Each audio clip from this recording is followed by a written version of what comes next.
예,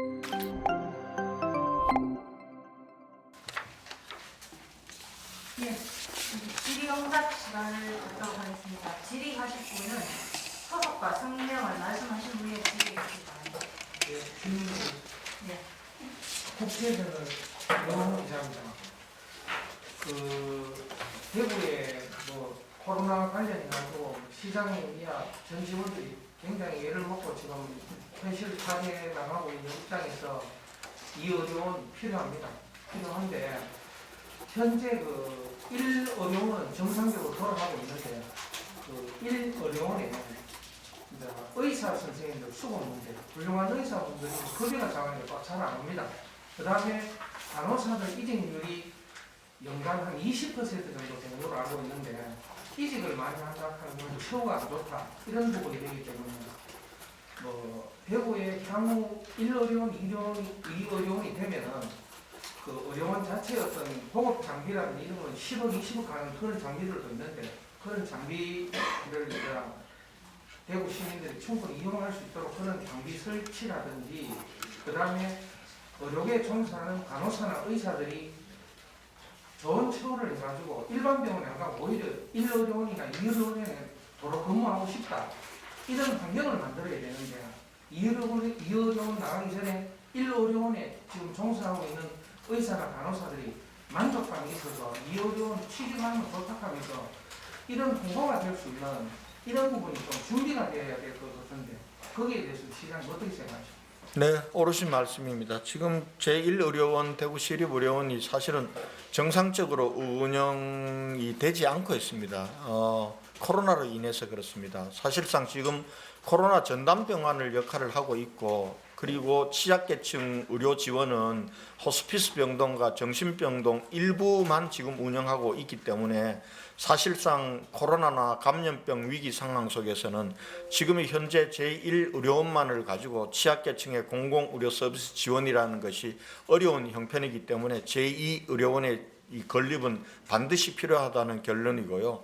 제1의료원 부분들과 관련해서도 장비, 시설, 그 다음에 의료진 확충 부분들은 계속해 나가겠습니다. 사실 올해 의료진들의 처우와 관련해서는 대폭 개선을 하고 있습니다. 그렇게 해 나갈 것이고요. 제2의료원과 관련해서는 지금 오늘 제가 말씀드리면서 규모라든지 또 운영 방식, 입지와 관련해서 전문가 의견 수렴과 그리고 또 한편으로는 시민들 공론화 과정을 거치겠다고 말씀드렸던 것은 이 운영 방식과 관련해서 과연 지금 제1의료원처럼 그렇게 직영체제로 갈 것인지 의료진들도 모두 다 뽑고 할 것인지 아니면은 서울에 있는 서울시립병원, 보라매 병원 부분들은 지금 서울대병원이 위탁 운영을 하고 있습니다. 그런 방식으로 갈지 아니면 우리 지역 내 병원들 간의 컨소시엄을 형성하는 운영 방식으로 갈지 어떤 것이 의료 수준들을 가장 높이면서 가장 효율적으로 또 그리고 기존의 병원들과 제2의료원들이 역할 분담을 잘 할 수 있는 이렇게 해서 수준 높은 공공의료의 서비스의 질을 높이는 방법을 강구하면서 제2의료원 설립을 추진해 나가겠다 이런 말씀을 드리겠습니다. 네. 네. 예, 더불어민주당 이준희입니다. 지금 예산이 보니까 부집이 빼고 2천원을 정책적인 부집까지 포함하면 2천 3천원을 쏘고 이 정도 되면 예타를 거쳐야 될 것 같은데 예타 조사 연재를 추진하겠다고 하시는데 예산을 어떻게 좀 마련하실지하고 예산 연재를 어떻게 진행하실지 좀 말씀드립니다. 예타 면제는 아마 그렇게 크게 어렵지 않을 것 같습니다. 지금 그동안 대전이나 부산이 추진하는 사례에 있어서도 예타 면제로 되었기 때문에 이 공공의료 부분들은 경제성만을 가지고 따져서는 공공의료기관들은 사실은 건립할 수 없는 거죠. 저는 취약계층의 의료 서비스를 제공하고 감염병과 같은 국가 위기 상황에 대응하기 위해서 필요한 것이기 때문에 예타 면제는 될 것 같고요. 다만 이제 예산과 관련해서 지금 현재 우리 지방의 공공의료기관을 건립하는데 이 정부의 지원이 최대 한 500억 정도 지원이 나옵니다. 그러나 코로나19를 거치면서 우리가 지방 단위의 공공의료기관의 확충이 얼마나 절박한 것인가를 국가적으로 체험했기 때문에 저는 인수위 과정과 새 정부가 들어서면서 지방의료원 설립에 있어서 국비 부분들의 비중이 훨씬 더 높아져야 한다고 생각하고 또 높아질 거라고 봅니다. 그런 차원에서 코로나 팬데믹을 끝나고 그거에 따르는 교훈의 바탕에서 새 정부가 들어서는 지금이 국비를 가장 많이 확보해서 대구 제2의료원을 건립할 수 있는 적기다라고 생각해서 오늘 발표하게 되었다는 말씀을 드리겠습니다. 네. 시기는 좀 이렇게 비축하거나 좀 한 게 있습니까? 시기 같은 경우 어차피 국비가 들어가고 승천을이면 대충 시기가 뭐 안 차는 이상 들어가야 될 것 같은데. 시비 부분들은 정립을 해 나가고요. 또 한편으로는 우리가 앞으로 예상되는 사업들 보면은 본격적으로 예산이 투입될 2025년 정도면은 우리가 신청사 건립이 끝나기 때문에 전체적으로 예산 조달에는 우리 시비 조달에는 큰 문제가 없겠다 이렇게 판단을 했습니다. 네. 또 질의하실 분 계십니까? 네. 이 사람은 공론화 과정을 이렇게 거치겠다고 하셨는데 이게 지금 신공항이나 우리 신청사처럼 그런 방식으로 똑같이 운영을 하시겠다. 그건 한번 고민해 보겠습니다. 이 부분들은 사실은 입지 선정 문제와 관련해서는 동북권으로 가는 것은 용역 결과에 나와 있습니다. 나와 있는데 동북권에 어디에 둘 것인가와 관련된 문제는 경쟁이 많을 경우에 이 부분들과 관련은 시민적 결정으로 해서 갈등을 해소해야 될 그런 필요성은 있을 것 같고요. 그러나 병원의 운영 부분들, 운영 방식을 직영으로 할 것인지 위탁으로 할 것인지 제3의 방식으로 할 것인지 이 부분들은 시민들의 선택보다도 전문가적인 의견들이 중요하다고 보고 있습니다. 그 과정을 밟아나가겠다는 얘기입니다. 네. 질문 있습니다. 네. 오늘 시장님의 설명을 들으면서 제가 제일 궁금한 게 혹시 이 부분에 대해서 오늘 발표하기 전에 당선인과 이 부분에 대해서 혹시 얘기를 나누신 적 있으십니까? 선거 과정에서 잠깐 말씀을 드렸습니다. 말씀을 드렸고 당선인과 이 문제를 논의한 적은 없고요.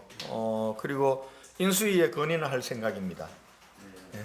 오늘 시장님께서 상당히 자신감을 갖고 얘기를 하셨기 때문에 여쭤본 겁니다. 아니 당선인께서 후보 시절에 또 감염병 대응과 관련해서 공공의료가 확충되어야 되고 우리 대구 같은 경우 또 이 코로나 팬데믹을 가장 먼저 그렇게 겪으면서 어려움을 겪었던 도시라는 걸 너무 잘 알기 때문에 공공의료 서비스의 확충에 대해서는 당선인도 뜻을 같이 하고 있다고 생각합니다. 예.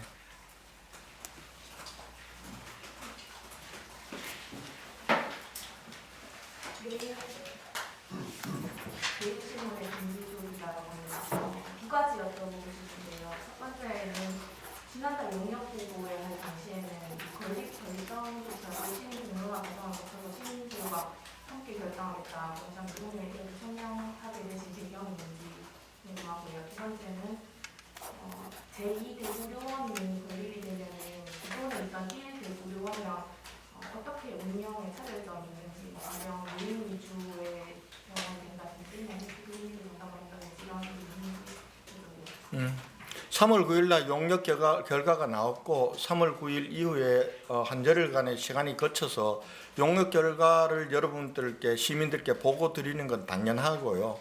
용역 결과를 바탕으로 그때 제가 1년 전에도 말씀드렸듯이 용역 결과를 바탕으로 정책을 결정하겠다라고 말씀드렸고 그 용역에서는 400에서 500병상 규모의 제2의료원이 설립이 필요하다라는 것이 여러 가지 측면에서 다 됐기 때문에 일단 그 방침을 밝히는 겁니다. 그리고 입지라든지 또 운영 방식과 관련해서는 전문가 의견 수렴과 시민 공론화 과정을 거치겠다는 것도 지난번에 말씀드렸던 것과 똑같은 겁니다. 그리고 1의료원과 2의료원 어떤 역할 분담 부분들과 관련해서는 큰 틀에서 보면 이렇게 될 겁니다. 지금 현재 의료원이 하나만 있다 보니까 이렇게 주기적으로 올 수 있는 감염병의 대응이 불가능합니다. 감염병 전담병원으로 의료원이 모든 기능이 되다 보니까 정작 취약계층에 대한 공공의료 서비스 부분들은 전혀 되지 않고 있습니다. 큰 틀에서 보면은 제1의료원과 제2의료원의 관계는 감염병 위기 시에 일단은 한쪽은 감염병 전담병원으로 한쪽은 취약계층에 대한 공공의료 서비스를 제공하는 기능으로 될 거고요. 그 다음에 지금 1의료원에 없는 기능들이 있습니다. 소화 기능이라든지 이런 부분들은 제2의료원 설립 당시에 확충을 해 나가도록 하겠습니다. 전문적인 영역들을. 그렇게 하면 1의료원과 2의료원이 굉장히 서로 보완적인 관계에서 진행이 될 거라고 봅니다. 예. 더 질의하실 부장님. 교수님의 저항됩니다. 그 앞에 질문 안 하면서 다시 확인차 다시 질문 드리면은 그 병역 이후에 시민단체나 이런 데서 그 비판이 나왔던 게 찬성, 걸림 여부까지도 공론화를 통해서 결정하겠다라는 메시지가 나왔기 때문에 좀 비판이 있었던 걸로 알고 있는데 오늘 그 시장님의 말씀은 찬성 여부의 문제가 아니라 건립 자체는 기정사실로 하고 부지나 운영 방식에 대해서 그 공론화를 맡기겠다라는 말씀을 이해하면 되는 건지 그리고 그렇다면은 부지 관련돼서는 지난번 신청사와 같이 뭐 이렇게 지자체 지원을 받는 방식으로 해서 이렇게 논의를 하실 건지 아니면 자체적으로 부지 일부를 선정을 해서 그 부지를 대상으로 지금 고민을 하는 방향으로 가실 건지도 좀 궁금합니다. 아니 지난번하고 달라진 게 하나도 없어요. 지난번에도 우리가 공론화 과정을 거치겠다는 거는 자칫하다 보면 이제 이 입지 선정과 관련해서 해당 지자체들의 과잉 경쟁이 있을 경우에 공론화 과정을 거치는 것이 당연하다고 봤고요. 그다음 운영 부분들도 이번 용역에서는 어떻게 운영하라는 결정이 없었습니다. 운영 부분들과 관련해서도 전문가 검토를 거쳐야 결정되는 거고, 그러나 용역 결과는 이 건립이 필요하다는 것이었기 때문에 아마 시민단체의 그 이후 직후의 발표는 우리 대구시 방침에 대한 오해와 우리의 설명의 부족에서 비롯된 것이지 저희 대구시 방침이 결정된 건 없습니다. 용역 결과에 따라서 건립 여부를 결정한다고 했고 용역 결과에 따라서 건립 여부는 결정이 되었다는 것을 오늘 공식 발표하는 겁니다. 그리고 입지와 운영 방식 부분들은 전문가 의견 수렴과 시민 공론화 과정을 거쳐서 결정하겠다 이겁니다. 그러니까 지난번하고 이번하고 달라진 게 하나도 없다는 말씀을 드리고, 그동안 이 제2의료원과 관련해서 3월 9일 날 용역 결과가 나왔고 지금 이제 열흘 정도밖에 지나지 않았습니다. 지금 공식적으로 용역 결과를 바탕으로 대구시의 입장을 공식 발표하는 것은 오늘이 처음입니다. 그런 거기 때문에 오해가 없었으면 좋겠다 이런 말씀을 드리겠습니다.